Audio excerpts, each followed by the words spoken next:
Big Boss Telugu reality show ద్వారా మంచి గుర్తింపు తెచ్చుకున్న వారిలో స్రవంతి చొక్కారపు ఒకరు. Bigg Boss non stop 2022, Bigg Boss season 7 2023లలో 2 సార్లు కంటెస్టెంట్గా పార్టిసిపేట్ చేసిన ఈమె తన ఆట మాట తీరుతో బుల్లితెర ఆడియన్స్కు బాగా చేరువయ్యారు. విజేతగా నిలవకుండా ఎంతో మంది అభిమానులను సొంతం చేసుకున్నారు. బిగ్ బాస్ హౌస్ నుంచి బయటకు వచ్చిన ఈ ముద్దుగుమ్మ ఇప్పుడు టీవీ షోస్, సినిమా ఈవెంట్స్తో బిజీగా గడుపుతోంది. ప్రస్తుతం తెలుగులో బిజీయెస్ట్ యాంకర్గా ఉన్న స్రవంతి సిల్వర్ స్క్రీన్పై కూడా కనిపించింది. ఇక ఈ క్రమంలోనే ఆమెకు సంబంధించిన ఓ ఇంట్రెస్టింగ్ వీడియో తెగ వైరల్ అవుతోంది. దీంతో స్రవంతి వివరణ ఇస్తూ తనపై కుట్ర చేస్తున్నారంటూ ఆవేదన వ్యక్తం చేసింది. యాంకర్ స్రవంతి గతంలో బెట్టింగ్ యాప్ను ప్రమోట్ చేస్తూ ఓ వీడియోని చేసింది. అయితే ఆ వీడియో ఇప్పుడు నెట్టింట తెగ వైరల్ అవుతుంది. ఇక ఆ వీడియో పైనే క్లారిటీ ఇచ్చింది స్రవంతి.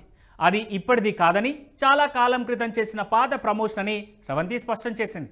తనకు వీటిపై సరైన అవగాహన లేని టైంలో తాను చేసిన తప్పని చెప్పుకొచ్చింది. కానీ ఇప్పుడు కావాలనే ఆ పాత వీడియోను మళ్ళీ వైరల్ చేయడాన్ని స్రవంతి తప్పుపట్టింది.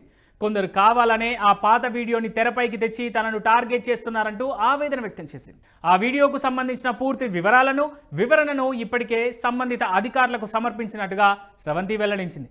చట్టపరంగా చేయాల్సిన ప్రతి పనిని పూర్తి చేశానని, ఇప్పుడు కొత్తగా దీనిపై చర్చించాల్సిన అవసరం లేదని ఆమె తేల్చి చెప్పింది. ఈ క్రమంలోనే సోషల్ మీడియాలో వైరల్ అవుతున్న ఆ పాత వీడియోలను చూసి మోసపోవద్దని తన అభిమానులకు, సామాన్య ప్రజలకు విజ్ఞప్తి చేసింది.